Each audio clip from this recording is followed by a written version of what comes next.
Danes smo v učilni okusov, kjer temeljijo izdelki na lokalni in sezonski komponenti, predstavili problematiko palmovega olja za širšo javnost ter zagnali peticijo Pravica za moje piškote, za katero upamo, da jo boste podpisali tudi vi. Problematika palmovega olja je zelo kompleksna. Vsebuje ga kar 80% industrijsko izdelanih piškotov, na policah trgovskih verig pa najdemo kar 50% izdelkov, ki to palmovo olje vsebujejo. Posledice za lokalno prebivalstvo ob tažnem načinu pridelave je katastrofalno.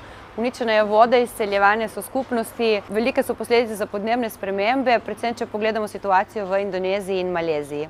Zato pozivamo k podpisu peticije Pravica za moje piškote, s katero želimo regulirati to področje in se usmeriti k rabi trajnostnega palmovega olja. Pozivamo pa predvsem k zmanjšanju potrošnje, kar pomeni zmanjšanje rabe tudi palmovega olja, in k rabi lokalnih sestavin, sezonskih sestavin, ki so dosti bolj trajnostne kot pa tiste, ki so že predpripravljene.